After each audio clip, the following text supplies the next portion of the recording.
ভূমিরূপগত বৈচিত্র্যতার পাশাপাশি ভারতের মাটিতে বিভিন্ন রকম পার্থক্য লক্ষ্য করা যায়। 1953 সালে ICAR Indian council of agricultural research উৎপত্তি, বৈশিষ্ট্য, উদ্ভিদ ও জলবায়ুর আঞ্চলিক তারতম্য অনুসারে ভারতের মাটিকে প্রধান 8টি ভাগে ভাগ করেছে। অ্যালুভিয়াল সয়েল বা পলি মাটি, ভারতে 46% অঞ্চল জুড়ে এই মাটি রয়েছে। মূলত নদী তীরবর্তী ও উপকূলীয় সমভূমি অঞ্চলে এই মাটি দেখতে পাওয়া যায়।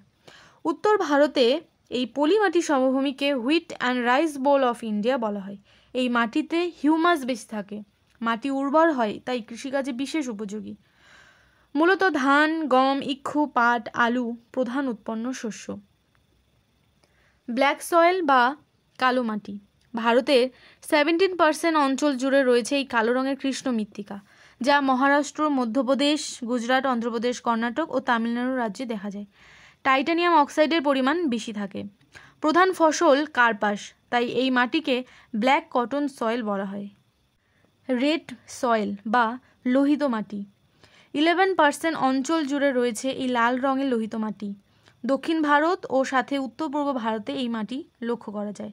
এতে পটাশের পরিমাণ বেশি থাকে। মিলেট, বাদাম, ভুট্টা, কফি, সয়াবিন, আলু এখানে চাষ করা হয়। শক্ত ইটের মতো লাল বাদামি রঙের মাটি ল্যাটেরাইট মাটি। এই মাটি সাধারণত পূর্বঘাট পার্বত্য অঞ্চল, রাজমহল পাহাড়, সাতপুরা, কর্ণাটক, তামিলনাড়ু, অন্ধ্রপ্রদেশ, ঝাড়খণ্ড এবং পশ্চিমবঙ্গে লক্ষ্য করা যায়। মূলত জলসেচ করে চা, কফি, রাবার, বাদাম, কাজু বাদাম এখানে চাষ করা হয়। মরু অঞ্চলের মাটি বা সিরোজেম মৃত্তিকা, মূলত রাজস্থানের থর মরুভূমি, পাঞ্জাব, হরিয়ানা ও গুজরাটে দেখা যায়। এই মাটিতে বালির পরিমাণ বেশি থাকে। এখানে গম, যব, মিলেট, তুলা, ডাল, ভুট্টা চাষ করা হয়।